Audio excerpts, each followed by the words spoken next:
Welcome on in, everybody. This is the All Aussie Rules podcast. This is episode 51. This is our round 23 review. 1 week to go in the footy season. It's been crazy all year long, and it hasn't stopped this weekend. Let's be fair. There was 9 big games. A few teams made a run. A couple teams faltered a little bit. So we'll have a look through it all. We'll have a look at all 9 matches and pretty much adjudicate where everyone's at, I guess. Technically, 10 teams can still qualify, but really we're down to 9. And who's going to get that last spot, really? You probably would, if you're a betting person, probably say the current top 8 is going to be the final top 8, just in different order. But we'll jump into that after we've looked at all of the matches. So we'll go through the matches, we'll have a look at the ladder, and then we'll finish the episode with a look at my tips and how we went this weekend. As always, don't forget to like, comment, subscribe, whether you're on YouTube or Spotify. All the interactions help out a lot. And also don't forget, check out all the social medias. There's Twitter, there's Facebook, there's Instagram, there's TikTok. My mind went blank, but we're all good. Let's jump right into it from there. What did we have? Friday night football. We had the Bombers and the Swans, and we officially saw the end of the Bombers season. Technically, they still play this weekend. They've got Brisbane up at the Gabba, but they can no longer make finals. They are officially 6 points out of the top 8 after losing by a decent, comfortable margin, I guess, for Sydney. They were up at halftime, the Bombers. After that, though, the whole second half was just pretty much one-way traffic in favour of the Swans. Some poor kicking again from the Bombers. Happened a couple times recently. This win for the Swans also all but guarantees top spot and on the minor premiership for the Swans. They would have to lose by an awful lot, and either Port Adelaide or GWS win by an awful lot for that to change. So that's not going to happen. Sydney minor premiers. I mean, we've expected it for a long period. They faltered a little bit, but back-to-back wins. It's got them back into a little bit of form heading into finals. A look at this game. Bombers dominated territory, as they always do. No surprise really there. Sydney, probably a little bit disappointed that they lost that area, but in the end, they weren't terrible. Accuracy was terrible by the Bombers, as we said. Once again, forward efficiency was an issue for the Bombers, as was defensive efficiency. It's been a problem for them, both ends of the ground all year long. Was again here. Meanwhile, for Sydney, it was fantastic. They're above their normal for both forward and defensive efficiency in this game, so they'd be happy with that. Clearances were very close for both teams. Bombers had a lot more of the ball, plus 20 contested touches, plus 33 uncontested. Contested, probably expected them to win, maybe not by 20, and uncontested, you probably expected them to win again. Probably not that surprising, plus 33.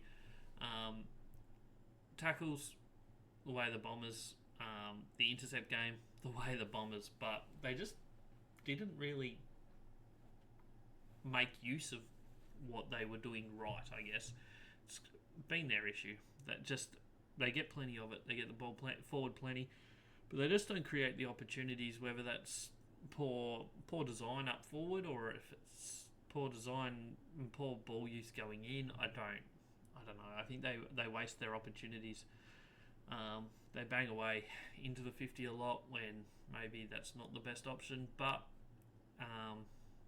we'll see if they learn from their mistakes going forward into next year, because they changed their game style a lot from last year to this year. This year they've had a lot more of the territory battle. They've had a lot more of the ball than they did last year, but their efficiency has just dropped off the radar, whereas last year it was actually quite good. Sydney, they'll be laughing. They have Adelaide next week up in Sydney to finish the season on a high. They're 16-6. could end the season with 17 wins, which they would be pretty happy with, I guess. A really good effort from them. And it will just be a matter of who they play week 1 of the finals up in Sydney. But they've set themselves up very well, and if they can continue to find some form next week, they are going to be tough to beat up in Sydney, you'd think, in finals football. Game number 2. Oh, before we go off that game, actually, let's just have a look at some of the best players in this game. For the Bombers, Nick Martin, probably the most influential, especially early. He kicked 2 goals in the first quarter. I think he kicked the Bombers' first 2 goals. He ended up with 32 touches and 3 goals, so he had a very good game. 291 metres gained is pretty solid. Jai Caldwell was also good. He had 31 and a goal. Meanwhile, for the Swans, Isaac Heaney back to his best. He finished really well last week against Collingwood. In that last quarter, he was outstanding, and then he's carried that on this week. He had 22 touches and 3 goals. Will Hayward, 16 touches, 3 goals. Luke Parker, he's kicked multiple goals 2 weeks in a row. I think did he kick 2 or 3 against Collingwood? He's kicked 3 again here. So he's starting to find a little bit of form as that half-forward role for them. So that's a positive for them. A couple not so big positives. Obviously, Brodie Grundy's form the last couple of weeks has been down a fair bit after being really good through that middle part of the season up until they started losing form, and then he dropped off a little bit and it hasn't really picked up again. So maybe he just needs to find a little bit, but outside of that, Sydney are going okay. Game number 2 of the weekend was Saturday afternoon football, Gold Coast Melbourne, and what went on in this one. Gold Coast, who we've been talking about all year as a dominant home team, they hadn't lost at home, and then they lost to Brisbane in their last home game, and then they go up in this one and they lose to the Demons, who weren't in the best form, and not just did they lose, they lost by 54 points. Most of that damage was done in the last quarter. The Demons kicked 7 goals to 1 in that last quarter in an outstanding little bit of onslaught football that shows that Melbourne aren't done. We knew they weren't. Obviously, their season's done here, but they've still got a lot of good players, and they still have a very good system. This year just hasn't worked out well for them. Their defence, as per usual this year, stood up again, only conceding 63 points to the Gold Coast up on the Gold Coast is a really good effort, and also scoring 117. They haven't cracked that 100-point mark too many times this season, so they'll be pretty happy with that. Gold Coast forward efficiency was atrocious here, probably the biggest factor in the result, or one of the bigger factors. 36.7% forward efficiency. You don't win many games when you go under 40% forward efficiency. Territory went to Melbourne, which a little bit actually a lot surprising. Gold Coast are pretty good in the inside 50 count usually, and Melbourne not so much, but somehow they just dominated that area this game. They dominated clearances, which also is not an area that Melbourne are great at, so interesting that they've bought that out in this game. Reasoning for that, I have no idea, but they were really good in that clearance game.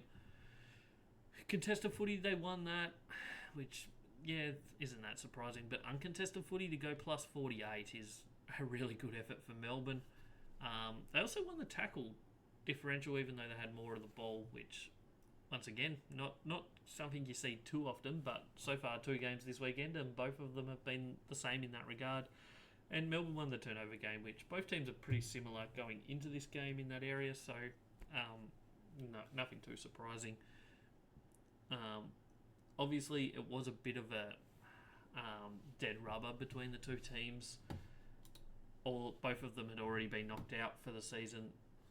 Does drop Gold Coast down to 14th and put St Kilda above them, because, spoiler alert, we'll get to that game shortly, but St Kilda also won this weekend, so all of a sudden, Gold Coast are 14th on the ladder, and they've only won 1 out of their last 5. Their season's looking a little bit average. And, not much more to say about it. they can't drop any further than 14th, and granted, they could still gain a couple of positions if they were to win next weekend, but yeah, crazy that they were pushing for a spot in the 8 just 4 or 5 weeks ago, and now they dropped down to 14th, and yeah, I mean, it's good for draft picks, I guess. Melbourne, that puts them up to 12th. Technically could drop a couple spots, but doubtful. They would have to lose by a bit. No, not too much, but we'll see what happens. Technically, they could jump. If they win next week, they could jump both Essendon and Collingwood and end up 10th on the ladder, which would be a bit of a surprise after they'd lost 4 in a row before this weekend. So a good result from them here, but is it what they wanted? I don't know.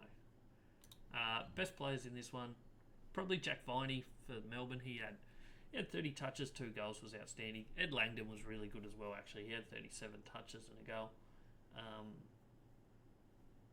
Melbourne just consistent across the board. Everyone kind of played their role. Everyone really did pretty good in the end.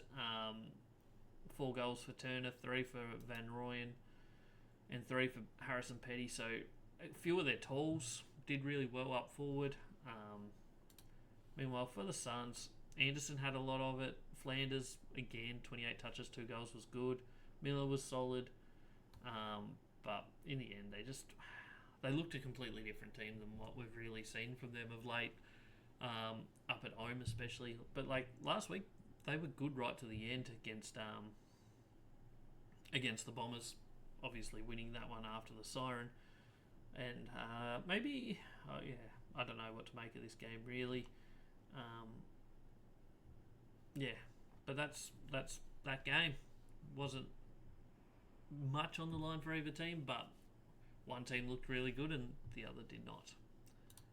Next up, we had the exact opposite, a very important game for both teams. It was GWS Fremantle at NG Stadium in Sydney, and GWS got the win by 9 points. It was a bit of a topsy-turvy sort of game, and in the end, the Giants got the job done, which has some big ramifications for finals. It puts Fremantle out of the 8 at current standings. They can still make the 8, but what they need to win next week, which they're playing Port Adelaide over in Freo, and they need either the Bulldogs, Hawthorn, or Carlton to lose.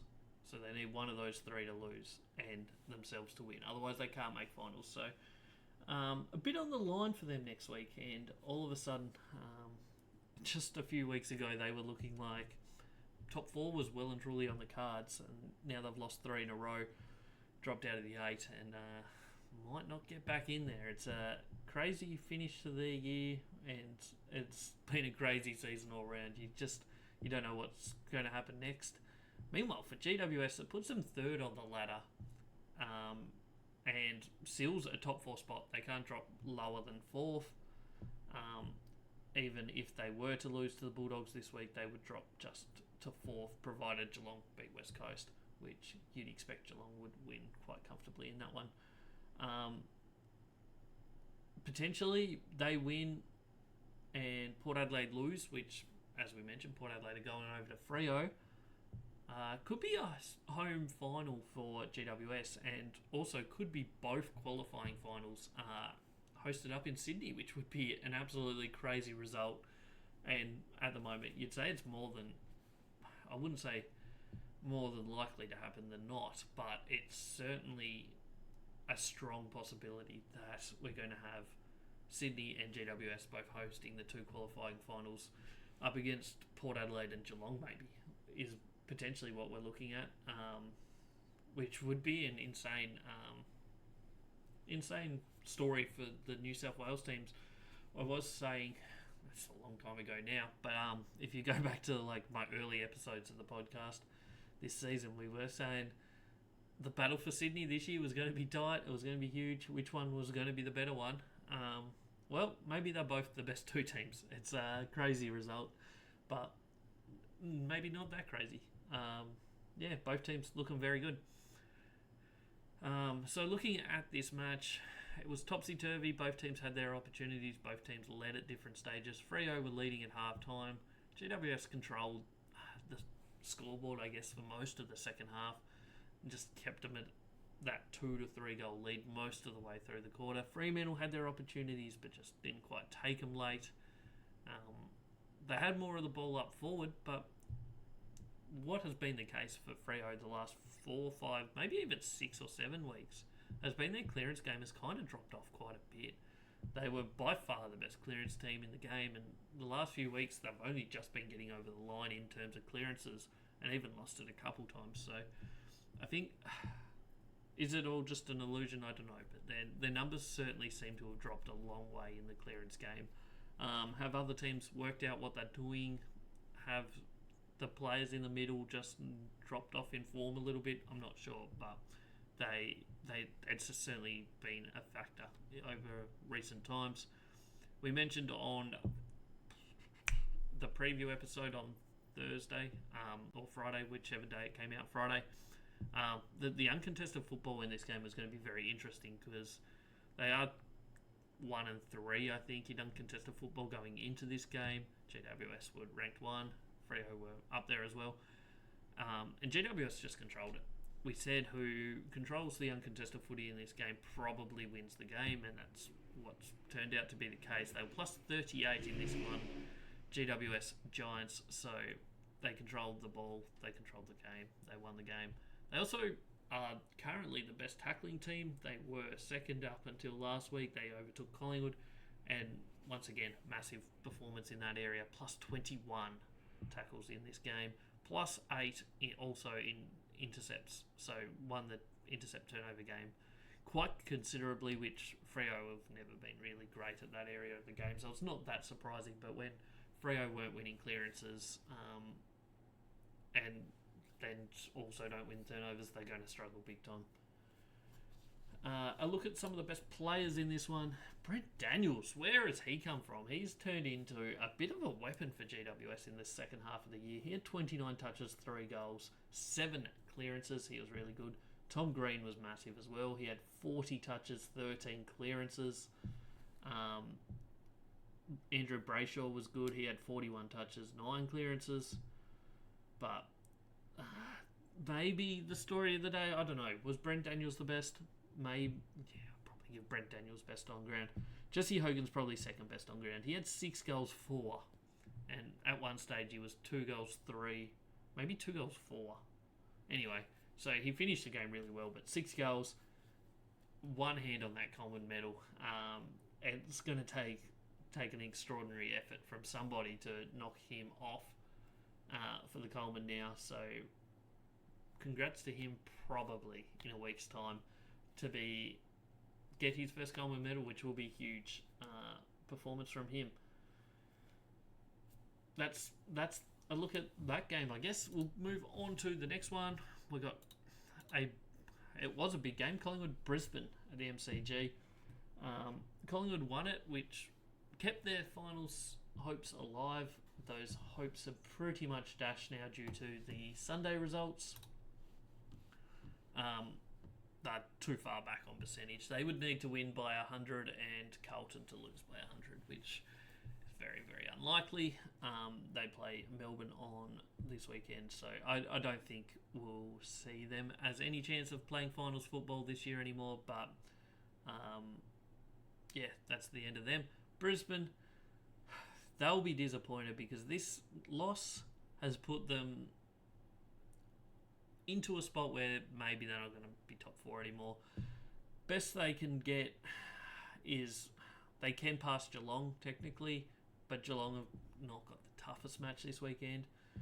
So Brisbane likely win this and finish 14.5 wins for the year and finish 5th on the ladder in all likelihood. If the Bombers were to upset them and beat them, then potentially they could drop all the way out of the 8, technically. I don't think it's going to happen because it would rely on the Bulldogs, Hawthorn, Carlton and Fremantle all winning, which is possible, but I think it's less likely that the Brisbane are going to lose. I just don't reckon they'll lose. So they'll probably finish 5th, on the ladder, and they'll be hosting an elimination final against any one of, maybe, depending on results, could be Bulldogs, could be Hawthorn, could be Carlton, or could technically be Fremantle as well.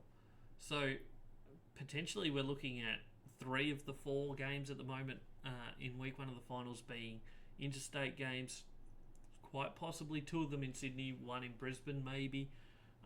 Otherwise maybe 1 in Sydney, 1 in Adelaide and 1 in Brisbane. And you'd imagine the last one will be a Victoria one, which will be, you'd have to think, is going to be either Bulldogs, Hawthorn or Carlton hosting. You'd probably say Bulldogs, if they win, will be hosting one, but we'll get to that shortly. This game, Brisbane came out of the blocks flying. They're best first quarter team in the competition by miles. If games finished at quarter time, they would be a dominant team. They'd be clearly out on top. But games go longer than 1 quarter, and they found that out. Collingwood came back late in the first quarter, and then all the way through the second quarter, Brisbane didn't manage a goal. Nick Dacos was huge in the second quarter, got them right back in it for Collingwood. Brisbane then kind of controlled it from then on, all the way up until about 7 minutes to go, and then Collingwood did the reverse of what happened to them last weekend, where they fell apart and Sydney ran over the top of them in the last 10 minutes. Well, this time Collingwood did it to Brisbane.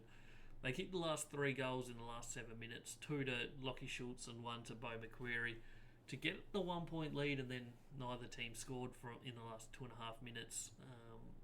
Brisbane didn't really have any good scoring opportunities in that time either. Collingwood's defence was good and even got the ball forward and had a shot themselves, but didn't quite make the distance. So in the end, poor accuracy from both teams. Disappointing for Brisbane. They've lost 2 in a row now. Their form was fantastic before that. 2 losses in a row. Little bit of a concern going into finals. As I said, means they probably don't finish top 4, but you'd imagine they're going to win the first week, hosting a game at the Gabba against maybe Carlton, maybe Freo, maybe Hawthorn. All of a sudden you look at that and you say they should win that one, but then week 2 they're going to have to go maybe to Port Adelaide, maybe to Sydney, maybe to Geelong, or Melbourne for Geelong.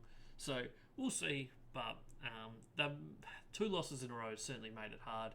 If they had have won both of those, they would be sitting in a position where they could still finish top of the ladder, but certainly would be likely to finish top 4.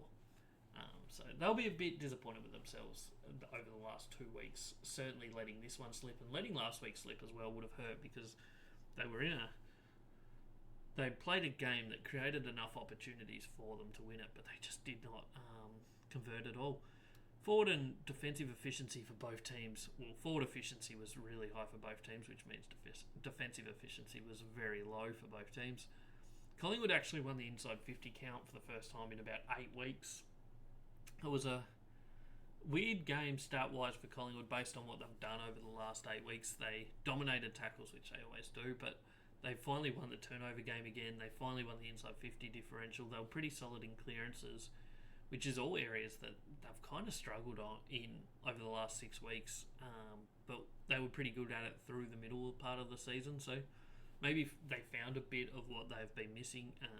It's a little too late now, but it's all experience, I guess. Plus 30 in tackles might get them back into the number 1 tackling team, although GWS also went plus 21, so it's probably still going to be close between them. They'll be the top 2. Brisbane are the worst tackling team in the competition, quite considerably as well, so it's not that surprising that Collingwood won that area. But Brisbane will pretty much just be looking at this as a disappointing loss, one that has potentially ruined their chances at top 4, and maybe hurts their premiership chances. But you never know. If anyone's going to go from outside the top 4 to win a premiership, this is the year that it will happen, because it is very open, the whole top 8. So we'll see.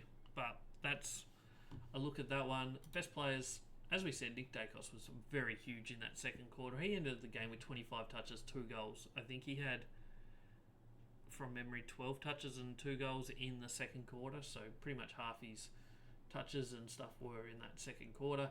Side bottom was solid for Collingwood. Howe was good. Darcy Cameron's been outstanding, especially of late this season. His intercept work, his ruck work, everything is really, really going very good for him. Lockie Schultz was good late. John Noble had a great last quarter as well for Collingwood. Looking at the Lions, McInerney had a lot of it as a ruckman. He kicked a good goal as well. Joe Danaher kicked 4 goals 2. Had a couple costly little mistakes as well, but overall he played a really good game. Lachie Neale, 22 touches, 2 goals, potentially in the votes with that.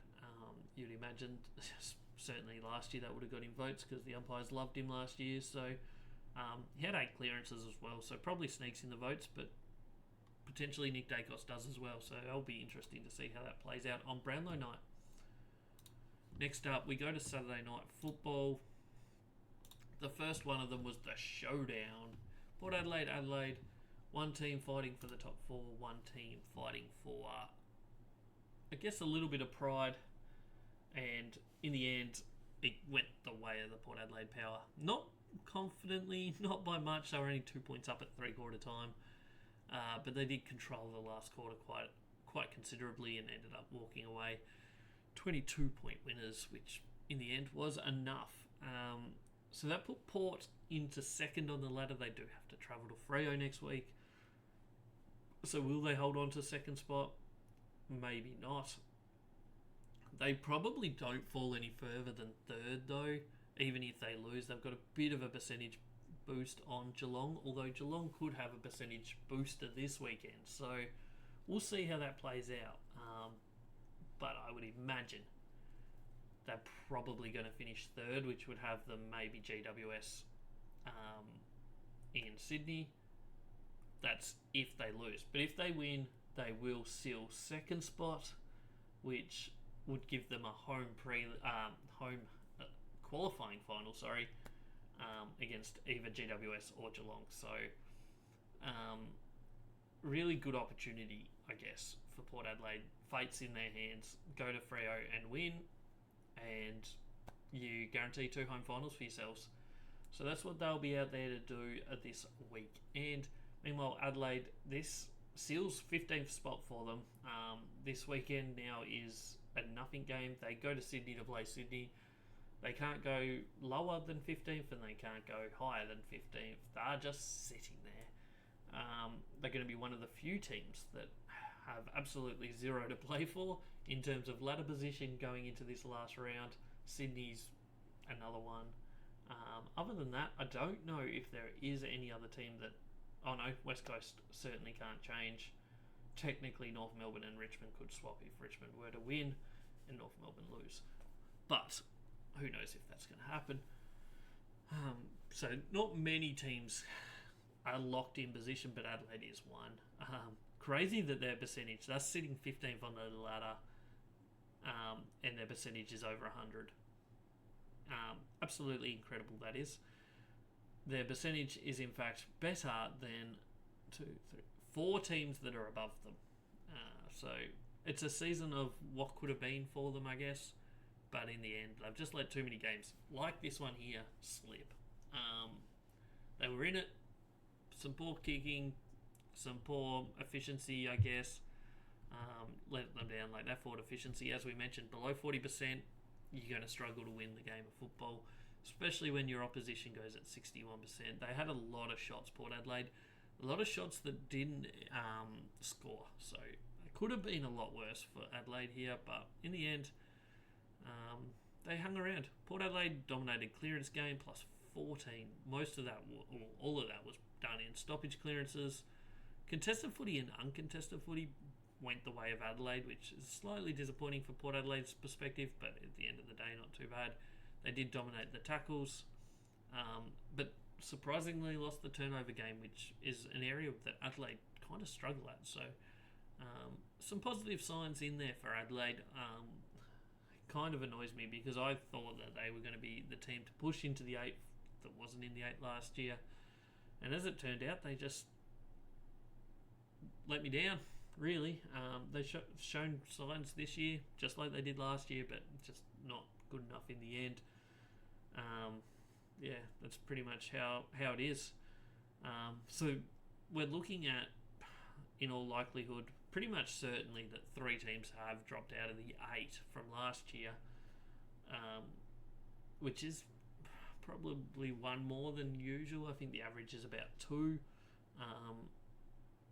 So Adelaide will be very disappointed that they're not one of the teams that have jumped from outside the 8 into the 8. Obviously, the 3 teams that are going to go in are Geelong, Bulldogs and Hawthorn.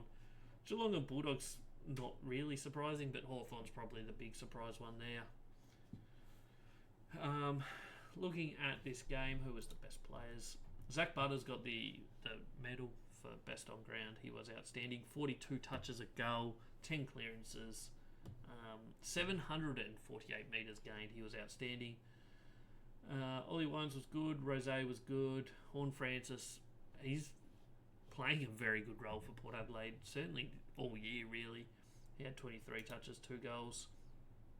Nobody kicked more than 2 goals in the match. Jordan Dawson, he had 26 touches. Matt Crouch, 29. But in the end, Port Adelaide were just the better team and got the job done. It will be interesting. I don't often talk too much about the tribunal and what's going to happen at the tribunal, but a potentially big one for Port Adelaide here. Dan Houston, I would say, is going to miss at least a couple weeks for what he did on the weekend, which I wouldn't say he's the most important player, but he does play a very important role for them. So if he gets 2+ weeks, if he was to get 3 or 4, that's going deep into September before he's back, which will certainly be a concern for Port Adelaide, I think. But we'll leave that for the tribunal and see what they say. Moving on to the other Saturday night game, and this was the weirdest game of the weekend, if I'm going to be completely honest. St Kilda Geelong. It was at Marvel Stadium. Geelong don't have great success at Marvel, and sure enough, they let themselves down. They were 33 points up at half-time and then just did not come out. Or St Kilda came out and fired in that second half. St Kilda have done this a couple times, certainly in the second half of the year, where they've just turned it on, especially at Marvel, and looked like the team that they were for chunks last year when they made finals. 51-point turnaround in that second half. They scored 13 goals, 5 in the second half. It was a really, really good performance for St Kilda. Obviously, doesn't mean a heap for them on the ladder.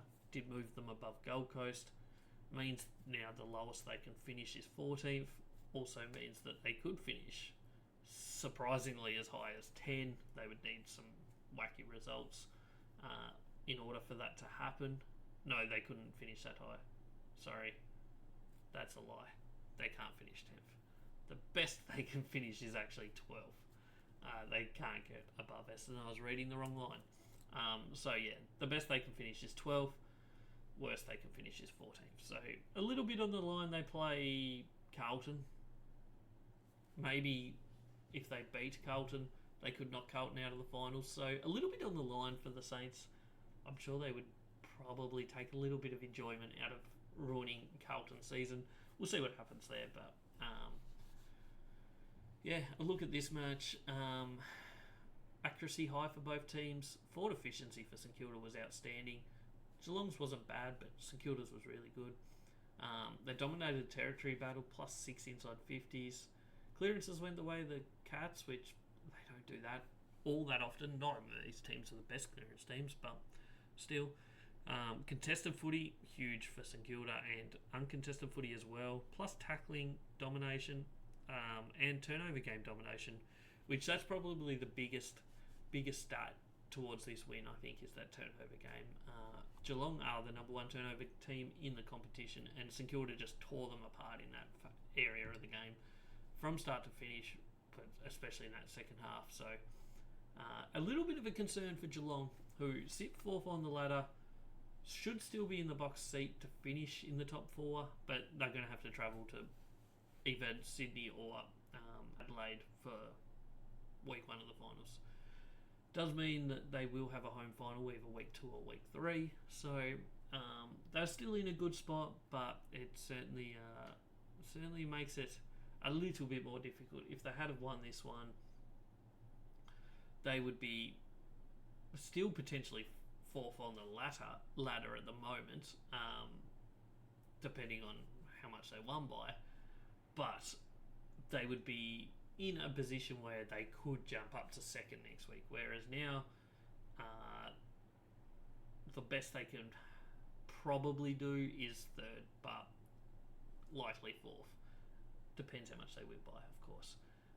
But they could drop down a fair bit. There are the 4 teams below them, 5th, 6th, 7 and 8, all within a game of them.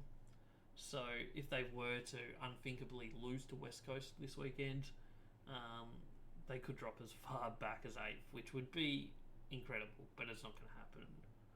Although this season has been pretty wacky, so who knows? We can't rule it out. But in all likelihood, they probably finish 4th on the ladder. Maybe 3rd, because they're going to, depends off if GWS can or Port Adelaide can both win. Geelong could get a massive percentage booster here, but likely to finish 4th, I think. Best players, Jack Steele, outstanding. He's had a really good season, 27, 2 goals. Rowan Marshall, is he All-Australian ruckman? He's going to go close. He had 28 touches and a goal. He was great again. 10 clearances as well. Really good numbers there. Jack Higgins kicked 3 goals. 3 goals for Jeremy Cameron. But in the end, not too much to read about in good news for Geelong. Certainly a lot for St Kilda. It'd be a frustrating year to be a St Kilda supporter, because they've shown certainly in the second half of the year that they can match it with anyone. I think they've won 4 of their last 5. If they had have started this run 5-6 weeks before the bye, they would be up there where Hawthorn are and pushing in the 8. But instead, they're sitting 13th on the ladder, and their season's been done for a little bit. On to the Sunday games. First up, we had Bulldogs versus North Melbourne. And no real surprise, Doggies won it by 96 points. I did say last week's pod that I thought would see the Doggies win by 140, because the Doggies like to follow a loss with a big win. They didn't quite win by 140, but 96 points, they were never losing this. North kind of stuck with them a little bit in that first quarter, but by halftime she was over, and it just exploded out from there. 96 points is a big win. What does that mean? Well, North Melbourne are sitting 17th on the ladder. They can't go any higher than 17th now. They do play Hawthorn next week, which I don't know. Will they want it? They'll want to win it. There's no doubt about it, because a win could potentially derail Hawthorn's season a little bit, because if they lose and Freo win, all of a sudden Freo go in the finals and Hawthorn miss out. So Hawthorn have a lot riding on this weekend, but North Melbourne don't, but they could be a bit of a party pooper. I don't see it happening, but you never know. Meanwhile, the Doggies, last week's loss could end up costly for them, because they could have been playing, if they had won last week, they'd be sitting in 4th on the AFL ladder right now. Instead, they're sitting 6th on the ladder. Technically can still make the top 4. They would need to win, and Geelong and Brisbane both lose, which isn't going to happen. They both should win that. So you'd think the Doggies are probably going to finish 6th if they win this week. If they were to lose this week and Freo win, then all of a sudden they could be out of the 8. I feel like there's going to be a twist. Is it that game? Is it the Carlton St Kilda one? Is it Freo Port? Something's going to be a twist in that 6, 7, 8, 9 battle. Something's going to happen that's just not predicted. Nobody would be expecting it, and it's just going to blow that bottom half of the top 8 into like chaos. So we'll see what happens this weekend. But Bulldogs, fate in their hands. Probably a win seals them 6th spot and a home final for week 1 against Hawthorn, Carlton or Fremantle. A loss and it could be disaster for the Doggies and a wasted season. That's the Doggies where they're at. Big game for them. Looking at this one, it was just a domination. They were never looking like losing this, and the stats kind of read that way as well. Plus 35 inside 50s is one of the bigger margins in inside 50s this year. Plus a really good forward efficiency, 58%, and defensive efficiency for the Doggies. They were outstanding in every way. Clearances plus 9, which was all centre clearances plus 9. Incredible effort. Plus 7 contested footy. Plus 60 uncontested footy. Plus 14 tackles. And also won the turnover game by 15. So it was a flat out demolition job on Sunday. In all honesty, it could have been bigger. The margin here could have been bigger. Probably should have won by more than 100. Didn't quite. Second 90-plus point win for the Doggies this year. They beat the Tigers by 91, I think it was, back in like round 9 or 10. And now they come out and get a 96-point win against North Melbourne. So they have 2 of the biggest 3 or 4 wins of this season. And I think 4. There's been 200 plus that I can think of. There might be more. But either way, outstanding effort from the Bulldogs here. Not so much for North Melbourne, but their season has been done for a long while. It's unlikely they drop out of 17th. They can't go above that. Technically, if they lose by enough on this weekend and Richmond beat Gold Coast, which I'm not going to put out of the realms of possibility, they could still get the wooden spoon. It'll be interesting. Do the Tigers want the wooden spoon? I don't reckon so. They might have a chance to get off that wooden spoon here. Looking at the best players, career day for Sam Darcy. He's had a great season, and he certainly showed it here. He kicked 7 goals, 1 from 20 touches. A really good performance from him, 7 goals. Treloar, 33 touches, he was great. Bontempelli, 29 touches. Surprisingly for him, no goal, because he does kind of affect the scoreboard quite a lot. Did have 2 goal assists and 2 behinds. Bulldogs. I was gonna say Kangaroos. Nobody too exciting on their side of the fence of who was good. Tristan Xerri got plenty of the ball. Probably was the best ruckman on the ground. 44 hitouts. But in the end, they just were no match. Luke Davies-Yanaki had 30 touches. I think he's probably been their biggest, not find, but improver this year. There's been a lot of talk, obviously, about Harry Sheezel and how good he is, which he is outstanding, don't get me wrong. I think Luke Davies-Yanaki is a little bit under the radar for how good he's been. There's just that slight issue that he has where he turns it over occasionally with a bad turnover. But I think another preseason and some more development around those players around him will just allow him to hopefully take it to another level next year when potentially North Melbourne start winning some more games. But we'll see what happens there. I think this is his 8th season in the AFL, so he should be peaking. His next 2 to 3 years are probably his peak. So it's now or never for him, really. That's that game. On to the second last game of the weekend. It was Hawthorn Richmond. Hawthorn get the comfortable win. Always looked like winning, and they got the job done, basically. Comfortably enough. Looking at what that means, puts Hawthorn 7th on the ladder, slightly above Carlton on percentage, and it means if they win next week against North Melbourne in Launceston, they will be playing finals football. If they lose, it is possible that they drop out of the 8 depending on other results, but a win guarantees them finals football. In all likelihood, probably 7th or 8th on the ladder depending on percentages, but probably 7th.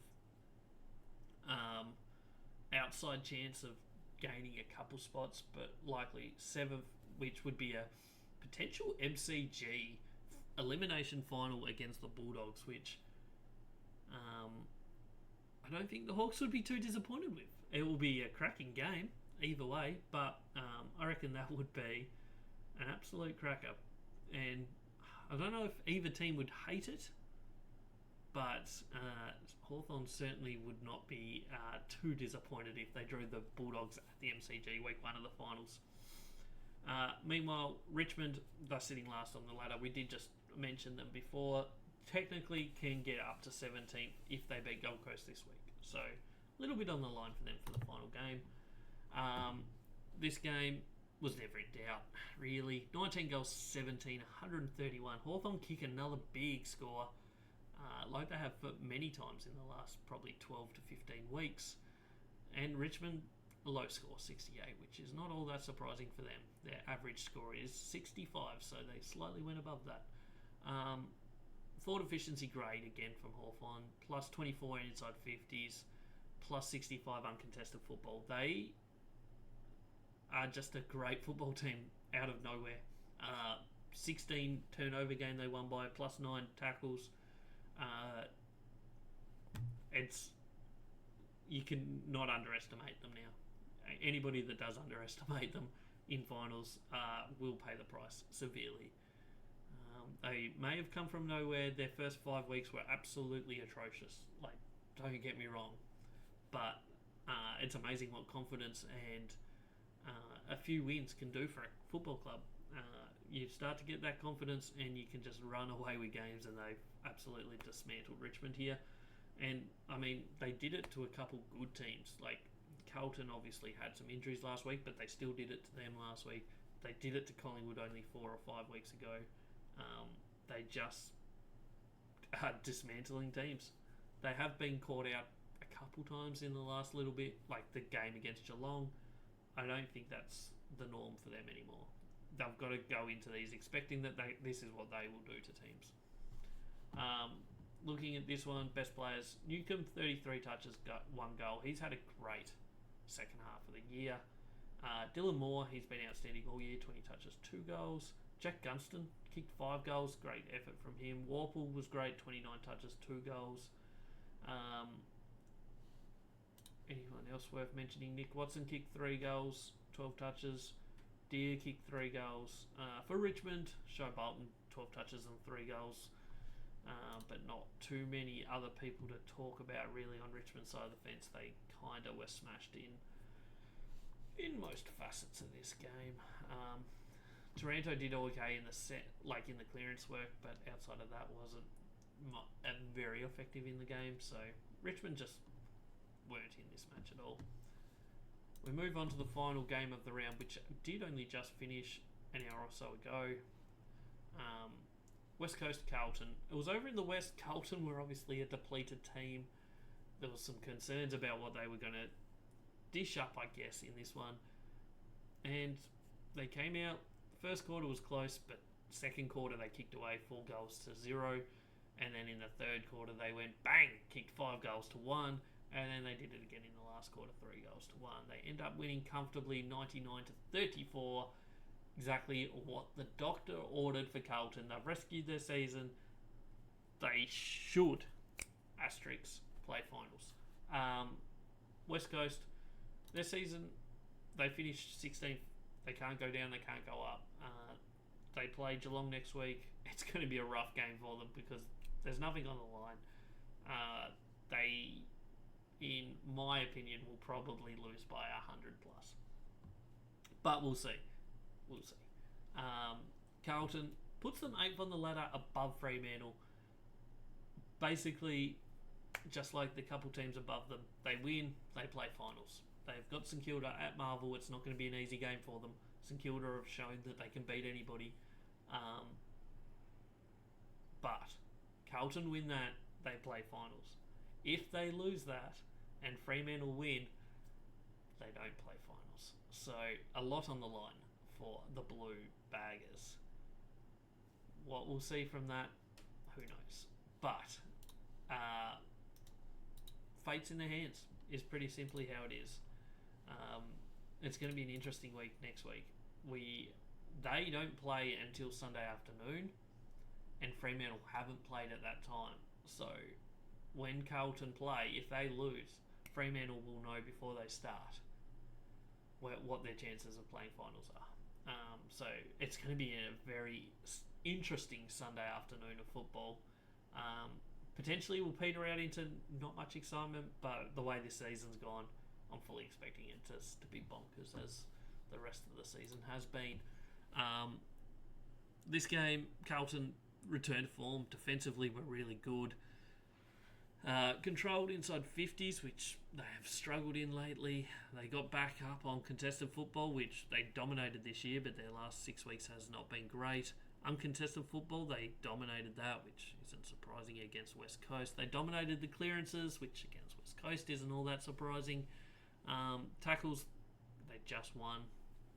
And then the turnover game they won as well, which against West Coast isn't that surprising. They just were the better team all round, all day, and the scoreboard reads that way as well. Best players, a different Carlton forward line, and it worked here. Brody Kemp kicked 4, Uys kicked 3, Matthew Kennedy kicked 2, and then plenty of single goal kickers. Hewitt had 35 touches, Nick Newman 25. Ollie Hollands was good, 24 touches. Paddy Cripps, huge again. Probably gets in the votes again, which that might be enough for the Brownlow for him. Nick Dacos probably polls this weekend as well, as does maybe Lockie Neal, as do a few other people that are around that mark. But a good chance that Paddy Cripps will poll here. He had 35 touches, 10 clearances, 1 goal assist. Did what he does all the time, really. For the Eagles, nothing too outstanding. Waterman kicked 2 goals, but he's pretty much gone from Coleman medal conversation now that Jesse Hogan kicked 6 this weekend. Harley Reid could have had an outstanding game. He had 26 touches and 3 behinds with 7 clearances. I think everything we've seen from him this year has been plenty and enough to give a bit of excitement going into the future. He's had a really good year. But in the end, West Coast just weren't really a challenge in this match. That is the end of the 9 matches. We've kind of gone through the ladder as we've done the matches, but we'll just do a quick run through of the ladder as it sits after round 23. Sydney, pretty much all but guaranteed top spot now. Put them in there. They're going to be hosting qualifying final number 1 at the SCG. Port Adelaide are second on the ladder. Obviously, if they win this week against Freo, they will seal second spot. GWS are sitting third. They have a chance to potentially get up to second, but they could also drop a couple or 1 spot. Geelong, they're sitting fourth. A win against West Coast will seal a second chance and a top 4 spot. A loss could see them drop a couple spots. Brisbane, they're fifth. They'll need some luck to get into the top 4 because they will need somebody. They'll need Geelong to lose. In all likelihood, Brisbane probably finish 5th. Then we've got the Bulldogs, Hawthorn and Carlton all on the same amount of wins, which is 13 wins, 9 losses. Percentage, obviously, Bulldogs favour, then Hawthorn, then Carlton, but Hawthorn and Carlton are very close, and that could switch around depending on how much you win by this week. So, all 3 of those, if they win, they play finals.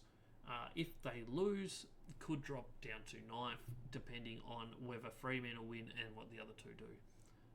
So Fremantle are 9th, still a chance for finals if they win this week.